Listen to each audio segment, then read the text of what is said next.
Anthony, belo saco. Estou a ver que não te falta nada. Não, acho que tem tudo. Fiz a mala e digamos que este é um saco provisório da fotografia. Com todo esse equipamento já pensaste no seguro? Não. Se fosse eu, talvez fizesse uma lista de material que levaria à tua agência. Assim, com um pequeno encargo, ficaria tranquilo durante a viagem. Esse é um bom conselho. Poderias dar uma vista de olhos, ver se tem Com tudo o que certeza, preciso? vejamos. Então vamos lá ver. Máquina digital reflex, flash, exposímetro, cartões de memória, disparo flexível, um zoom de grande angular, de meio tela. Até traz um hard disk portátil. Muito bem, precavido. Sim. Estou a ver uma teleobjetiva. Estás a pensar em encontrar alguns animais selvagens? Sim, além da minha mulher. Não, estou a brincar, é? Achas que é muita coisa? Não, quer dizer, bem, a sério, leva isso lá para trás. Eu vou pensar. Primeiro, diz-me qual o tema fotográfico principal é que tu vais dedicar. Vou-me dedicar muito à street photography, até porque me agrada a ideia de roubar uma expressão, capturar o instante, como diz Cartier-Bresson. Mas vê lá, isso de roubar. Mesmo não sendo um profissional e não precisando de autorização escrita para tirar imagens, considera que fazer este tipo de coisa é um pouco delicado. Pois é verdade, este é mais um bom conselho e depois há ainda a questão da privacidade. Sim, o conceito de privacidade dá indicações importantes sobre o teu comportamento e para não roubar quando fazes street photography. Roubar? Sim, tem presente que podes sempre fotografar no exterior temas, mas que precisarás de autorização caso desejes publicar as fotos tiradas a personagens famosas, pois não podes entrar na sua vida privada e fazer fotografias para depois vendê-las a um jornal. Voltando ao equipamento, quando vou dar uma volta a pé, tenho de levar estas coisas todas? Não, claro que não. Levar todo este equipamento parece-me um pouco excessivo. Pensa que eu, muitas vezes, quando vou dar uma volta, levo apenas a minha máquina. Só isso? Sim, se pensares bem, a objetiva de 50mm é a mais correta do teu material, mais correta pelas deformações, muito luminosa e é mesmo compacta e fácil de levar. Então a normal é de 50mm. Bem, a de 50mm não é normal em absoluto. É normal caso se utilize o filme de 35mm. Nas reflex digitais, onde o sensor é de formato reduzido, a normal passa a ser a de 35. De qualquer modo, vamos falar disso quando abordarmos o comprimento focal e outros temas relativos às objetivas. Houve uma coisa, quando se viaja de avião, há problemas para levar estas coisas? Bem, seguramente devo aconselhar-te a levar o equipamento como bagagem de mão, tanto para evitar os choques durante as cargas e descargas, como para evitar que acabes por ir para um lado e o equipamento para o outro. Se desejas fotografar, é bom que o equipamento esteja Sim, contigo. sim. Depois, outros problemas com que te poderás deparar é com as películas, ou seja, tenta protegê-las num saco de chumbo para passarem os raios-x ou, em alternativa, Porquê? Estragam-se? claro, os raios-x normalmente interferem nas películas fotográficas.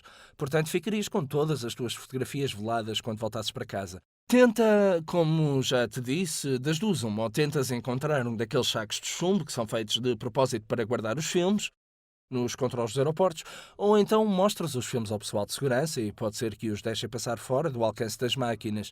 Sobre os outros equipamentos, talvez os cartões de memória possam ter problemas ao passarem pelas máquinas, mas são tratados de propósito para não ficarem danificados. A propósito de cartões de memória, quantos devo levar? Bem, parece-me que exageraste um pouco. Já vi que trouxeste o hard disk portátil, eu talvez deixasse alguns em casa. Olha, eu comprei estes, mas explicas-me como isto funciona.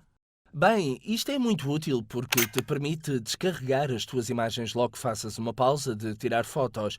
Isso vai permitir libertar os cartões. Olha aqui, existe uma ranhura para inserir os cartões de memória, um monitor para visualizar as imagens e depois o principal é a bateria recarregável que te permite operar mesmo que não tenhas por perto corrente elétrica. Enfim, visto que a tua mulher te obrigou a levar o computador, talvez tenhas mesmo exagerado com o espaço de arquivo. Realmente estás a ver que eu tinha razão? Não, mas o computador serve para outros fins, não te preocupes, está bem assim. Então, se bem percebi, quando vou dar uma volta não preciso levar isto tudo. Não, levar tudo é um exagero. Tenta levar só o que precisas. Considera que quando vais dar uma volta, o melhor zoom são sempre os teus pés. Portanto, tenta movimentar-te à volta do tema. O resto podes deixar no teu hotel. Isso, movimentar-se quer dizer girar à volta do tema. certo? Sim, significa precisamente não se contentar com uma primeira impressão que um tema te possa sugerir. Quando vês algo que te interessa e desejas fotografar, não te contentes com o primeiro disparo, mas tenta mover-te à volta do tema e procura valorizar os seus diferentes pontos de vista, a maneira como a luz evidencia as características do próprio tema. Na verdade, falámos muito da luz, mas em todas as situações a luz é assim tão importante na fotografia? Seguramente que a luz na fotografia é fundamental. Para te dar um exemplo, pensa no Palácio Strozzi, em Florença. Nunca estiveste em Florença? Sim, claro. Pronto, o Palácio Strozzi é aquele palácio com uma fachada bastante característica. Acho que estive lá a visitar uma exposição há 2 anos. Bem, o Palácio Strozzi tem elementos da sua fachada que tendem a aproximar-se à medida que vamos subindo o olhar. Ah, sim? Isto é feito para criar uma falsa perspectiva e parecer um edifício mais alto do que é na realidade. Um bom fotógrafo consegue recolher o melhor momento quando a luz evidencia esta sua característica e posiciona-se no local onde a luz chega com uma inclinação que faz sobressair este jogo de luz e sombra sobre a sua fachada. Mas é preciso ter tempo para isso. Claro, é preciso ter tempo e, sobretudo, desejo de conhecer o tema. Mesmo estando de férias, dedica um pouco de atenção àquilo que fotografas. Não dispares fotografias ao acaso, portanto, aproxima-te do tema, como já te disse, e segue-o de vários pontos de vista, tenta entender as suas características. Então isso quer dizer que é preciso estudar atentamente o tema. É importante estudar o tema e mesmo a relação funcional entre o tema e o fundo. Relação funcional. Explica lá isso. Está bem, a relação funcional.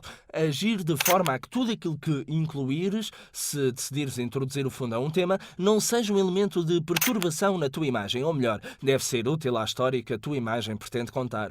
Portanto, cada elemento deve ser fundamental para explicar onde te encontras, como te encontras, enfim, e deves procurar guiar o observador que depois vai ver a tua imagem. Guiar o seu olhar e dar-lhe o maior número de elementos possíveis para que ele a entenda. Podes dar um exemplo? Sim, por exemplo, podes utilizar a perspectiva para guiar o olhar do observador, colocar o tema principal no ponto de fuga de 2 linhas convergentes, ou então utilizar a focagem seletiva.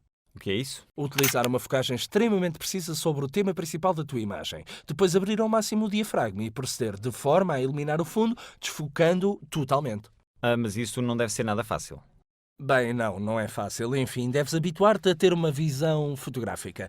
Aprender a ver a formação de imagens no visor da tua máquina fotográfica. Olhar, portanto, para o retângulo onde se vai formar a foto e eliminar deste retângulo todos os elementos que não sirvam para comunicar imagens e mesmo todas as sensações que vives no momento em que tiras a fotografia, mas que não possam ser representadas na fotografia definitiva. Então, mesmo todos os ruídos, cheiros e sons que até te impressionam quando vês o tema, deves ter a noção que nunca estarás em posição de representá-los numa fotografia. A fotografia fala com os elementos que pode conter a imagem.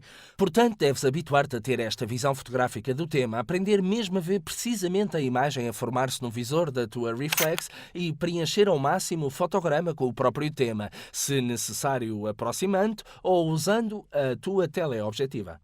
Mas isso significa fazer um monte de fotos.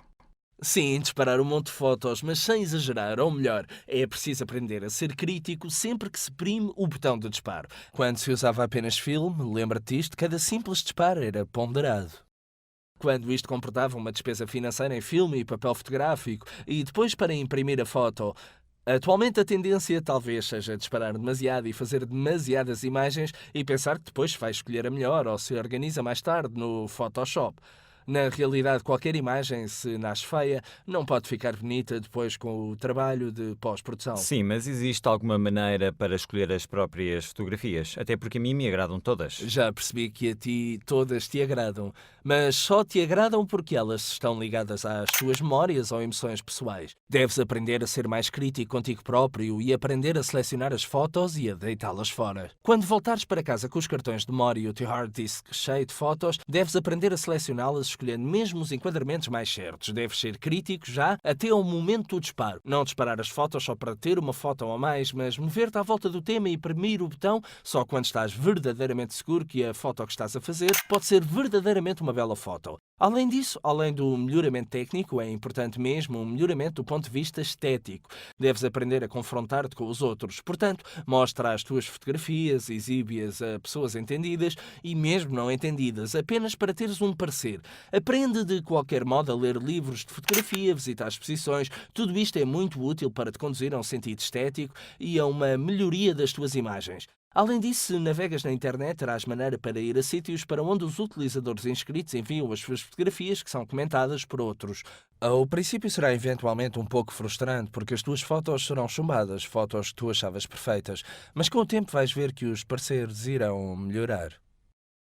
Mais uma vez me ensinaste um monte de coisas. Então vou prometer que vou tentar desfazer-me de algumas fotografias. Usas o caixote lixo e as tuas fotografias melhoram. Sim, mas também é preciso despejar o caixote do lixo? Bem, sim, diria que sim. Está bem, está bem.